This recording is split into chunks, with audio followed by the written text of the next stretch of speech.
नमस्कार, आप देख रहे हैं न्यूज 18 इंडिया। मैं हूं आपके साथ जसप्रीत कौर। हम मौजूद हैं दिल्ली के सदर बाजार में। देखिए, जब दूसरी लहर आई थी तो भीड़ वजह थी और अब तीसरी लहर की आशंका क्यों है, ये मैं आपको तस्वीरों के जरिए बताती हूं। तस्वीरें आप दिखाइए ईश्वर, ये तस्वीरें डराने वाली है। ये दिल्ली का सबसे व्यस्त बाजार है। आपका मास्क कहाँ है, जरा आप बताइए। मास्क कहाँ है?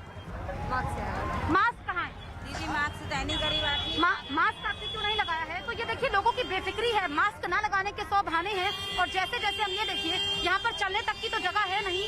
लोग यहाँ से वाहन लेके भी जा रहे हैं और जैसे ही हमारी टीम आगे बढ़ रही है, पुलिस की मुस्तैदी भी बढ़ती जा रही है क्योंकि लगातार पुलिस का पहरा है। लोगों को ये समझना होगा कि उनकी खुद की सुरक्षा जरूरी है, लेकिन उनकी सुरक्षा के साथ साथ परिवार भी जुड़ा हुआ है। क्योंकि हमने दूसरी लहर का मंजर देखा था जब अस्पतालों में बेड नहीं था।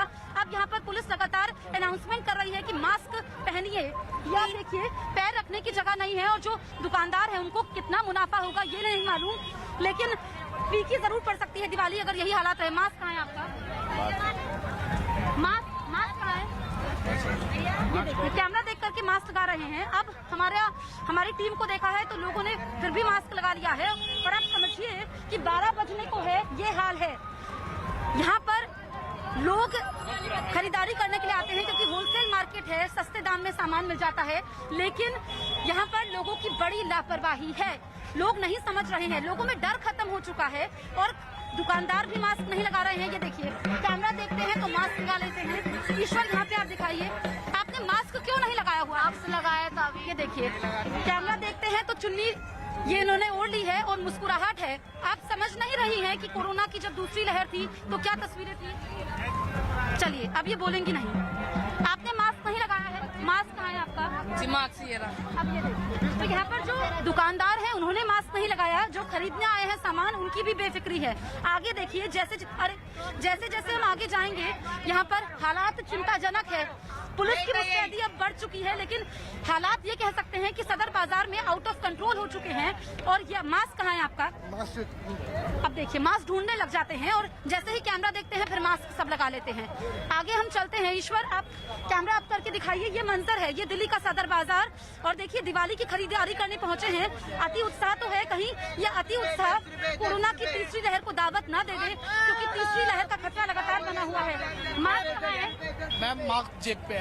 क्यों? ये देखिए, ये आप देखिए, और यहाँ से पुलिस ने लोगों को हटाया भी जैसे ही हमारी टीम को देखा, क्योंकि ये इतनी व्यस्त सड़क है, उसमें भी एक लेयर और थी।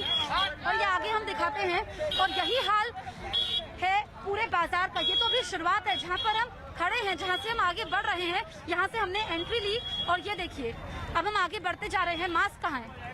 मास्क चेहरा मोड़ लिया है, तो ये समझिए कि आप स्थिति यही है। यहाँ पर हम देखें, वहाँ पे आप देखिए, जो खरीदार हैं बेफिक्र हैं, दिवाली की खरीदारी कर रहे हैं, लेकिन दूसरी लहर का मंजर भूल चुके हैं। और ये समझना होगा कि दूसरी लहर की वजह भीड़ थी।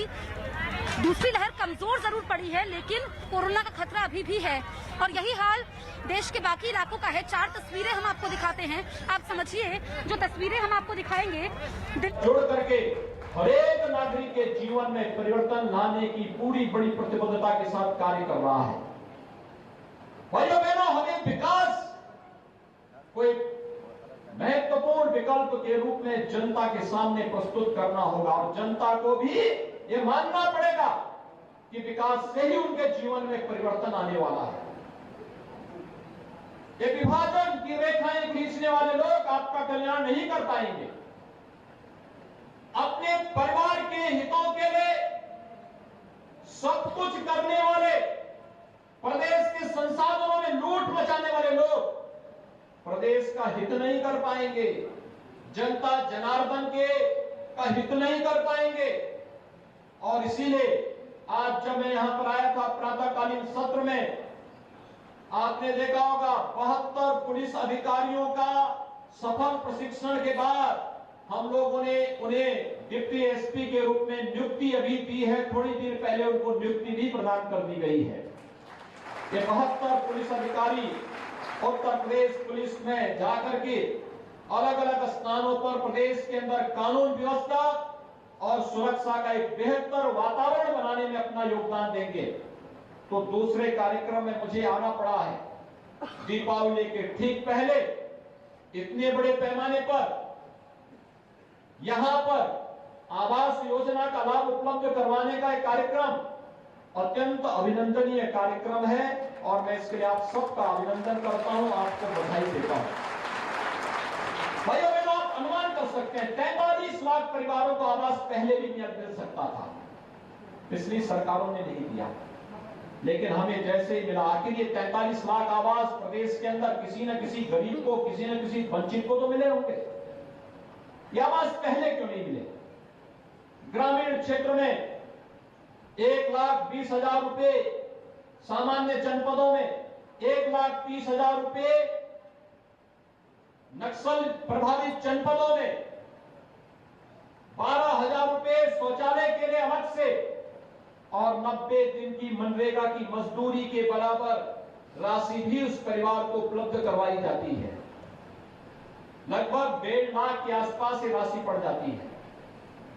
और इसी प्रकार से शहरी क्षेत्र में प्रधानमंत्री आवास योजना के अंतर्गत जिन लोगों के शहरी क्षेत्र में आवास बन रहे हैं, जो स्वयं अपना आवास बना रहा है, सरकार उसे 2.5 लाख रुपए दे रही है। लेकिन जहां पर एफोर्डेबल हाउसिंग स्कीम है, एक आवास बनाने में लगभग 6-6.25 लाख के आसपास का खर्चा आता है।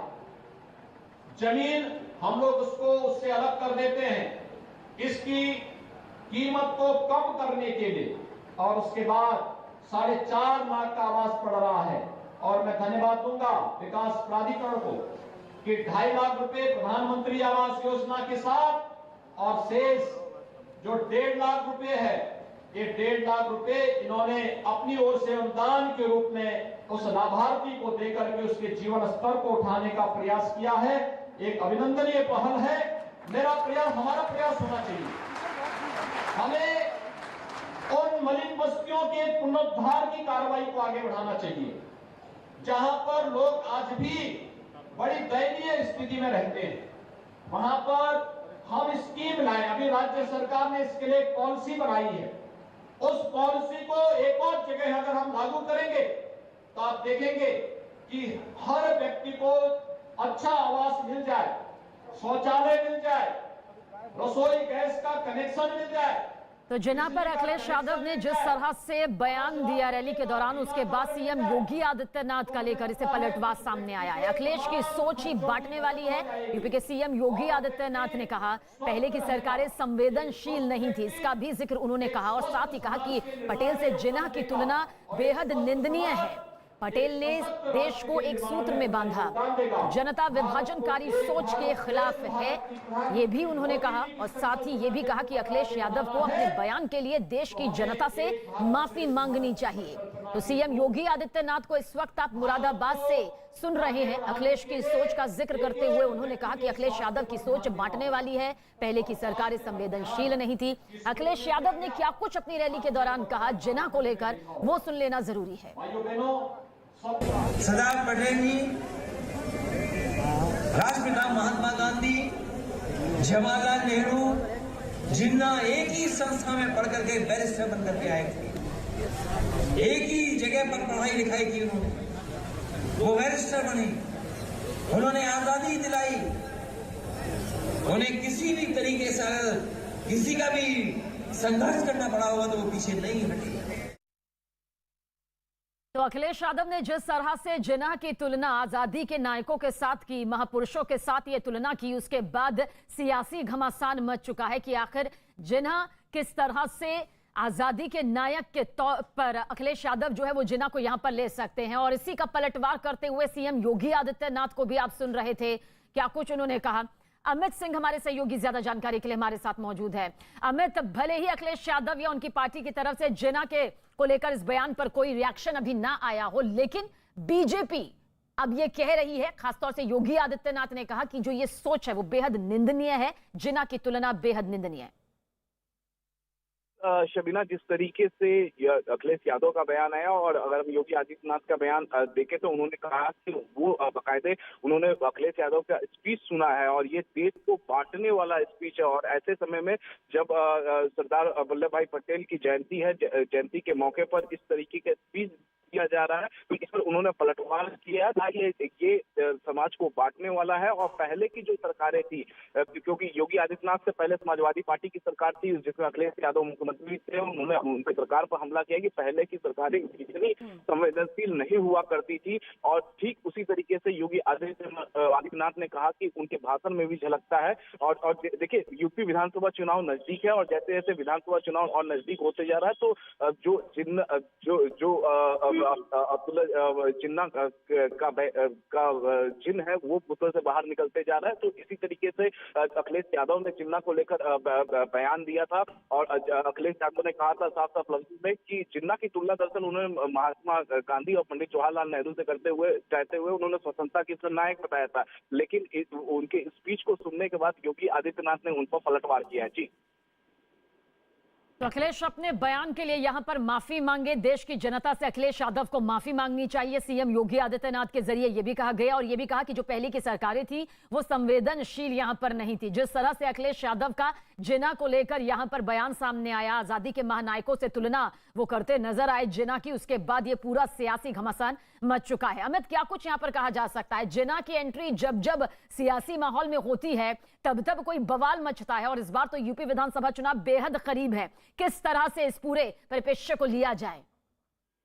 देखिए, समाजवादी पार्टी के नेता अखिलेश यादव, पूर्व मुख्यमंत्री अखिलेश यादव, जब वो अपने विजय रथ लेकर हरदोई पहुंचे थे तो हरदोई में उन्होंने ये भाषण जिन्ना को लेकर दिया था। उन्होंने स्वतंत्रता का नायक बताया था। अब उसके उनके भाषण पर जिस तरीके से योगी आदित्यनाथ ने पलटवार किया है और साफ साफ लफ्जों में कहा है कि उन्होंने उनकी स्पीच को सुना, ये समाज को बांटने वाला स्पीच है।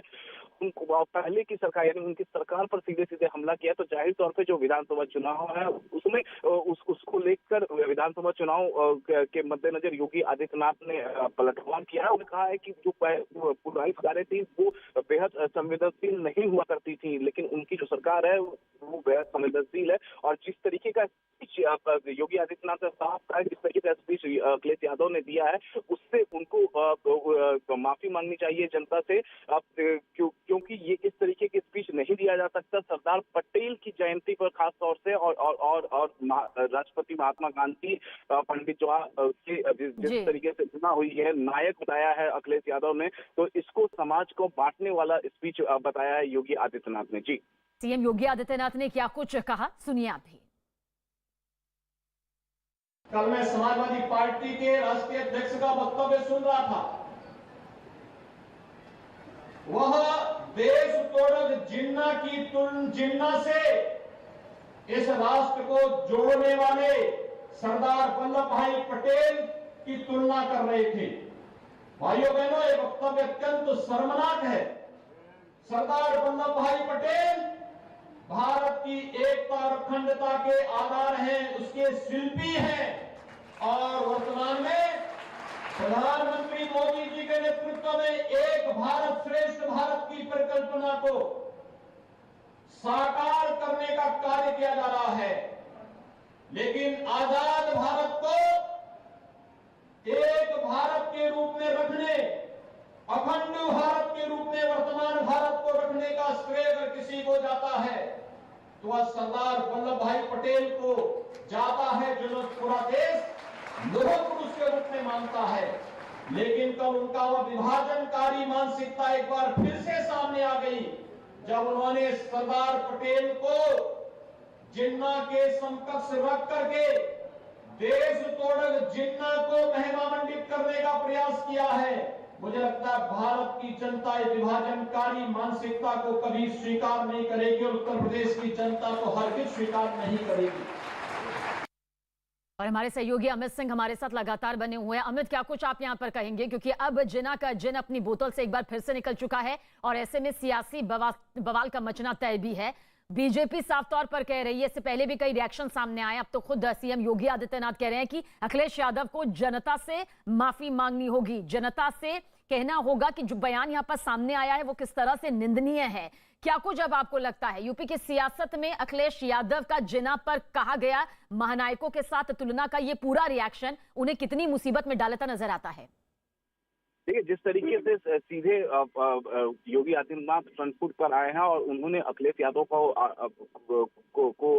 के भाषण को लेकर लगातार जिस तरीके से उन्होंने कहा है कि अखिलेश यादव को देश की जनता से आके माफी मांगनी चाहिए, जिस तरीके से सरदार पटेल के जयंती को उन्होंने भाषण दिया है और उन्होंने अपने स्पीच में जिन्ना को महानायक बता दिया है, तो ऐसे में देखा जाए तो विधानसभा चुनाव नजदीक आ रहा है, विधानसभा चुनाव नजदीक आ रहा है। इसके मद्देनजर अगर हम देखें तो एक बड़ा मुद्दा बीजेपी के हाथ में हाथ लग गया और बीजेपी इसको छोड़ना नहीं चाहेगी। बीजेपी इस अखिलेश यादव की जो स्पीच है, जो भाषण है, उसे जनता के बीच में लेकर जाएगी और कहेगी कि किस तरीके से, देखिए, आजादी के महानायक के साथ तुलना किया जा रहा है यहाँ पर जिन्ना का, वो भी सरदार पटेल के जयंती पे जिन्ना का अखिलेश यादव उन्हें महानायक बता रहे, तो जाहिर तौर पे ये इस मुद्दे को बीजेपी भुनाने की कोशिश करेगी, इसे जनता के बीच में लेकर जाएगी और अखिलेश यादव से बार बार अब देखा जाएगा कि विधानसभा चुनाव में उनसे हर एक मंच पे कहा जाएगा कि अखिलेश यादव देश की जनता से आए हैं और माफी मांगे, यूपी की जनता से वो माफी मांगे। जी अमित, क्या कुछ आपको लगता है, क्योंकि अब अखिलेश यादव ने इतना बड़ा बयान रैली के दौरान यहां दिया है, जिन्ना की तुलना आजादी के महानायकों के साथ यहां पर कर दी है, अब ऐसे में कितना जरूरी हो जाता है कि जल्द से जल्द सामने आकर या तो सफाई दी जाए या फिर जो कुछ भी उन्होंने तुलनात्मक तौर पर कहा है उसका स्पष्टीकरण उनकी तरफ से दिया जाए, वरना ये रुख यूं ही बरकरार रहने वाला है। जी हाँ, बिल्कुल।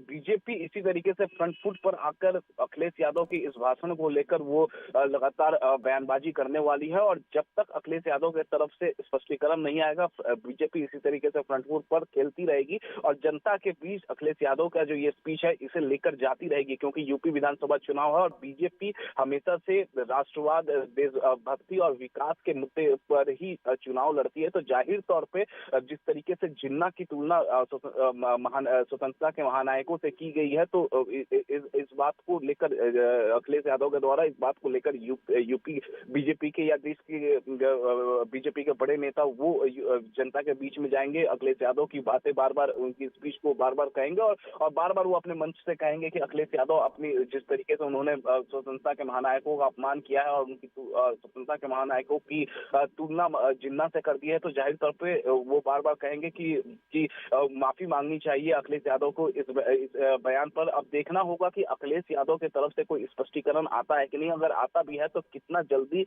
आ जाता है, क्या इसे को डैमेज कंट्रोल करने की कोशिश करेंगे अखिलेश यादव, क्योंकि वो समाजवादी पार्टी का विजय रथ लेकर निकले थे अखिलेश यादव और जैसे ही हरदोई पहुंचे, हरदोई में उन्होंने यह भाषण दिया और उसमें उन्होंने सरदार और सबसे अहम बात की सरदार पटेल की जयंती पर अखिलेश यादव ने यह भाषण दिया है। तो इसी वजह से योगी आदित्यनाथ फ्रंट फुट पर आए हैं, उन्होंने निशाना साधा है अब अखिलेश यादव पर और अखिलेश यादव के स्पीच पर पुरानी सरकारों को लेकर बात की, यानी पुरानी सरकारें अखिलेश यादव की थी, अखिलेश यादव खुद मुख्यमंत्री थे और उन्होंने साफ, अगर शुरुआती योगी आदित्यनाथ का भाषण देखा तो उन्होंने साफ कहा है कि पुरानी सरकारें असंवेदनशील थी, तो उन्होंने अखिलेश यादव के सरकार पर भी, समाजवादी पार्टी के सरकार पर भी निशाना साधा है। चलिए, इतना तो तय है कि जिन्ना का जिन सियासी बोतल से बाहर आ चुका है, अब इस पर जो घमासान दिखाई दे रहा है वो इतनी आसानी से थमता दिखाई नहीं देता। अमित, आप हमारे साथ बने रहिए और इस बीच हम यहाँ पर बता रहे हैं कि किस तरह से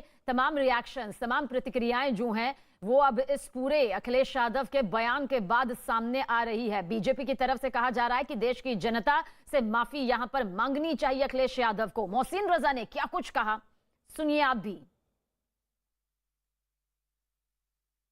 विभाजनकारी जिन्ना को सरदार पटेल जी, नेहरू जी और राष्ट्रपिता महात्मा गांधी से उनके विचारों को मिलाना, ये मुझे लगता है कि समाजवादी पार्टी की और उनके मुखिया की बहुत इमेच्योर सोच है। उन्हें शायद इतिहास के बारे में नहीं पता है कि जिसने देश का विभाजन कराया हो, जिसने देश के टुकड़े किए हो, उसको अखंड भारत की विचारधारा के महापुरुष से मिलाना, ये देश के महापुरुषों का अपमान किया है अखिलेश जी ने। उनको पूरे देश से माफी मांगना चाहिए और साथ साथ हम सबको ये समझना चाहिए कि अभी देश के अंदर जिन्ना की विचारधारा लोगों के मनों में है, दिलों में है, उस विचारधारा से हम सबको बचना है। और हमारे सहयोगी अमित सिंह हमारे साथ बने हुए हैं। अमित, लगातार आखिर जिन्ना का जिक्र जब जब सियासत में हुआ है तब तब हमने देखा है कि एक बड़ा भूचाल आया है और बहुत कुछ यहां पर पार्टी ने गंवाया भी है। लेकिन अखिलेश यादव ने जिस तरह से जिन्ना का जिक्र इस रैली में कर दिया, क्या माना जाए, ये यूं ही मुंह से निकल गया फिर या वाकई मुस्लिम तुष्टीकरण की नीति जो कि आरोप यहां पर बीजेपी के जरिए लगाया जा रहा है, जिसके मद्देनजर यहां पर अखिलेश यादव ने यह कहा है जो बीजेपी कह रही है, या फिर उसका पलड़ा ज्यादा भारी नजर आता है? देखिए सबीना, अक्सर देखा गया है कि अगर किसी भी नेता के कोई स्पीच देता है तो उसके मुंह से यूं ही नहीं निकल जाता, वो स्क्रिप्टेड होता है, वो पहले से सोचे होते हैं। और वो उस वक्त हरदोई में थे, समाजवादी पार्टी के मुखिया पूर्व मुख्यमंत्री अखिलेश यादव उस वक्त हरदोई में थे, अब समाजवादी पार्टी का विजय रथ लेकर निकले हुए थे। और उस वक्त उन्होंने वो भी सरदार पटेल की जयंती पर, जब बीजेपी सरदार पटेल की जयंती पूरे देश में धूमधाम से मना रही थी, तो उस वक्त उन्होंने ये भाषण दिया है और उन्होंने जिन्ना की तुलना आजादी के महानायकों से कर दी है, राष्ट्रपति महात्मा गांधी से कर दी है। तो जाहिर तौर पे ये एक सोची समझी ही रणनीति का एक हिस्सा होगा।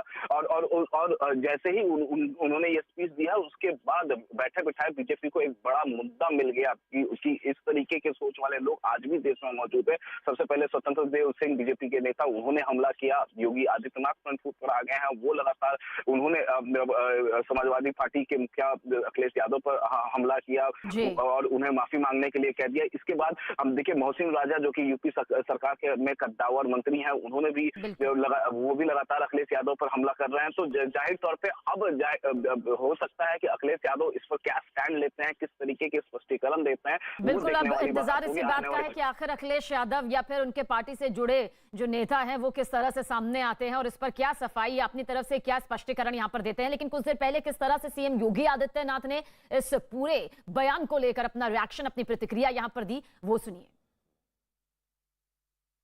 कल मैं समाजवादी पार्टी के राष्ट्रीय अध्यक्ष का वक्तव्य सुन रहा था, वह देश तोड़क जिन्ना से इस राष्ट्र को जोड़ने वाले सरदार वल्लभ भाई पटेल की तुलना कर रहे थे। भाइयों बहनों, ये वक्तव्य अत्यंत शर्मनाक है। सरदार वल्लभ भाई पटेल भारत की एकता और अखंडता के आधार हैं, उसके शिल्पी हैं और वर्तमान में प्रधानमंत्री मोदी जी के नेतृत्व में एक भारत श्रेष्ठ भारत की परिकल्पना को साकार करने का कार्य किया जा रहा है। लेकिन आजाद भारत को एक भारत के रूप में रखने, अखंड भारत के रूप में वर्तमान भारत को रखने का श्रेय अगर किसी को जाता है तो वह सरदार वल्लभ भाई पटेल को जाता है, जो पूरा देश लौह पुरुष के रूप में मानता है। लेकिन कल उनका वह विभाजनकारी मानसिकता एक बार फिर से सामने आ गई, जब उन्होंने सरदार पटेल को जिन्ना के समकक्ष रख करके देश तोड़क जिन्ना को महिमामंडित करने का प्रयास किया है।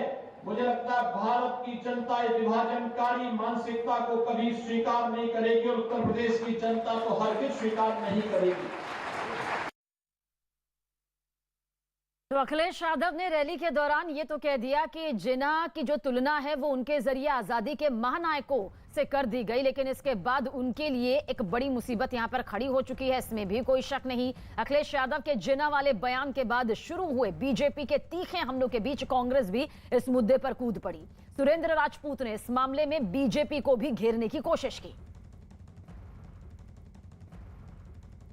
कांग्रेस पार्टी आने वाले चुनाव में असलियत के मुद्दों पर चुनाव लड़ेगी, किसी जिन्ना पे और किसी सावरकर पर नहीं। भारतीय जनता पार्टी और उसके सहयोगी जो लोग भी हों, ये ध्यान रख ले, चुनाव असलियत के मुद्दे पर होंगे, श्रीमती प्रियंका गांधी जी के स्कूटी देने के मुद्दे पर होंगे, 2500 रुपए क्विंटल धान और गेहूं की फसल का मूल्य देने पर होंगे, 400 रुपए क्विंटल गन्ने का मूल्य देने की पर होंगे और 20 लाख रोजगार देने पर होंगे, किसी जिन्ना और सावरकर पर नहीं। और हमारे सहयोगी अमित हमारे साथ बने हुए। अमित, क्या कुछ यहाँ पर कहेंगे? हालांकि अखिलेश यादव के लिए क्या कुछ ये स्थिति इस वक्त नजर आ रही है, ये बयान जो ना निगलते बन रहा है ना उगलते बन रहा है, साथ ही अब कांग्रेस पार्टी भी इसमें कूद पड़ी है, लेकिन इस बयान की निंदा की बजाय वो बीजेपी पर हमलावर रुख अख्तियार कर रही है। जी हाँ, बिल्कुल सबीना, जिस तरीके से हमने देखा कि अब इस मामले में हर कोई कूदता हुआ नजर आ रहा है, चाहे वो बीजेपी हो। बीजेपी ने सबसे पहले अखिलेश यादव के भाषण की निंदा की, उन्हें माफी मांगने के लिए लोगों से, देश की जनता से कहा। अब कांग्रेस पार्टी भी इसमें शरीक हो रही है और कांग्रेस पार्टी कह रही है कि विकास के एजेंडे पे कांग्रेस पार्टी चुनाव लड़ेगी। वो ना ही अखिलेश यादव के बयान का उस तरीके से निंदा कर रही है, ना ही बीजेपी वो सिर्फ विकास की बातें करे। तो यूपी विधानसभा चुनाव अब सबको मालूम है कि बहुत जल्द आने वाला है और हमने देखा कि किस तरीके से लखीमपुर मामला हो या फिर दूसरे मामले, किस तरीके से प्रियंका गांधी सड़कों पे थी और यानी हर कोई ये चाह रहा है कि जो वोट बैंक है वो ज्यादा से ज्यादा अपने पास वो खींचे, अपने पास खींचे। और इसी के मद्देनजर जिस तरीके से हरदोई में अखिलेश यादव ने भाषण दिया, तो जाहिर तौर पर अखिलेश यादव के मुंह से यूं ही ये बातें नहीं निकल गई। अगर हम देखें कि अखिलेश यादव का वोट बैंक क्या रहा है, तो कहा जाता है कि अल्पसंख्यक वोट बैंक उनका रहा है। तो कहा जाता है कि अल्पसंख्यकों ज्यादातर अल्पसंख्यक जो है उन्हें वोट करते हैं। तो वहीं बीजेपी का अगर आप वोट बैंक देखें तो बीजेपी का वोट बैंक हर श्रेणी में मौजूद है। वो विकास के एजेंडे पर चुनाव लड़ते हैं, राष्ट्रभक्ति के, देशभक्ति के, राष्ट्र के मुद्दे पर चुनाव लड़ते हैं। और जिस तरीके से यूपी विधानसभा चुनाव नजदीक है, लेकिन योगी आदित्यनाथ अपनी सरकार के साथ साथ मोदी सरकार की भी जो बिल्कुल अमित, एक बार फिर से हम सुनाना चाहेंगे सभी को वो बयान जिसे देकर अखिलेश यादव अब सियासी घमासान के बीच फंसते नजर आ रहे हैं। सरदार पटेल जी,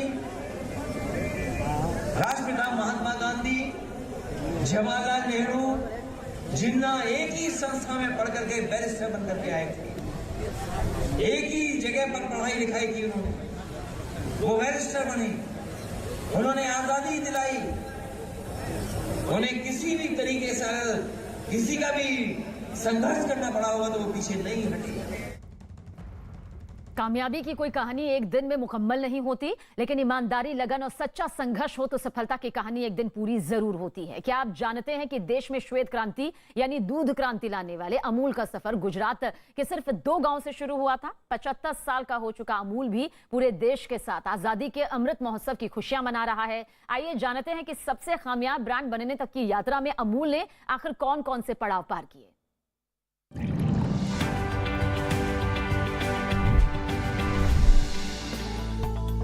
2011 में अमूल ने वनडे क्रिकेट वर्ल्ड कप में भारत की जीत का जश्न मनाया।